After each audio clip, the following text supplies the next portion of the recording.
programang ito ay rated SPG. Striktong patnubay at gabay ng magulang ang kailangan. Maaaring may masiselang tema, lengguwahe, karahasan, sexual, horror o droga na hindi angkop sa mga Paano niyo nalaman yun?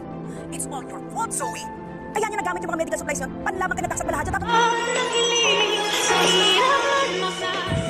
Tumawag nga itong si Moira dito kay Zoe at sinisisi ni Moira itong si Zoe kung bakit nakatakas itong si Don Pepe dahil ginamit daw ni Don Pepe itong mga equipment na dinala ni Carlos dito nga sa kanya at nagtaka itong si Moira na kung bakit nalaman ni Don Pepe ang mga ganong gamot at dito naman na sumagot itong si Zoe na wag na daw siyang sisihin, importante ay mahanap daw nila itong si Don Pepe.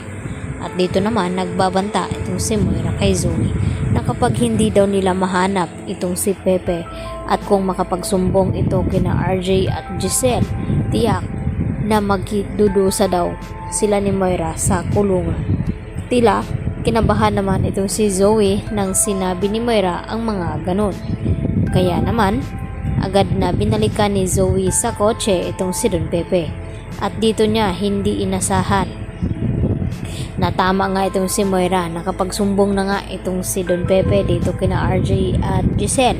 Subalit ay hindi nga alam ni Zoe na kung narinig ba nila Giselle at RJ ang sinumbong dito ni Don Pepe na ang nagpakidnap daw sa kanya ay walang iba kundi itong si Moira at itong si Zoe. At dahil sa galit ni Zoe ay dito naman napilit na kinuha ni Zoe ang cellphone na hawak ni Don Pepe.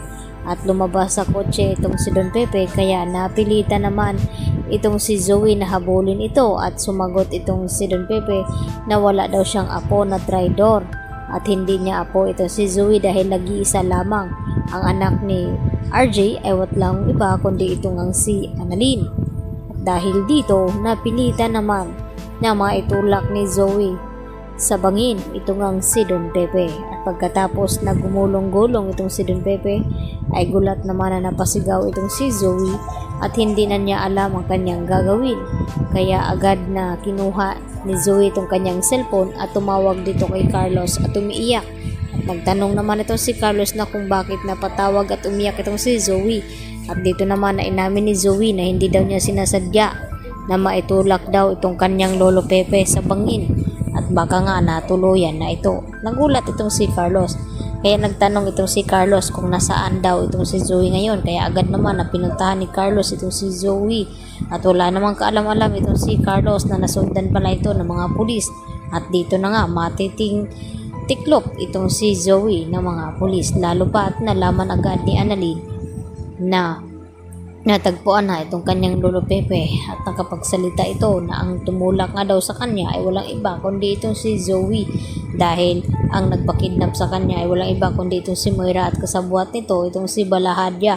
Kaya agad naman din na nireport ni Annalyn dito kay RJ at Giselle ang nangyari kay Don Pepe nang matagpuan niya nga ito na nakasakay na nga dito nga sa ambulansya itong si Don Pepe at dalhin sa ospital.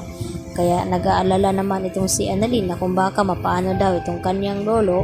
Kaya nang malaman nila RJ at Giselle na natagpuan na nga ni Annalyn ng kanilang lolo, agad nagtungo ito at dito na nga nila napag-alaman na ang may pakana ng lahat sa nangyaring iyon ay walang iba kundi itong si Moira at Zoe at kasabwat din nila itong si Balahadya.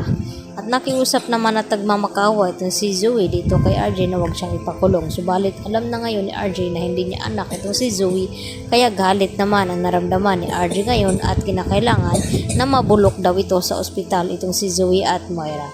Yan ang ating patuloy na abangan bukas sa Abot Kamay na Pangarap. Yan lang po at maraming salamat.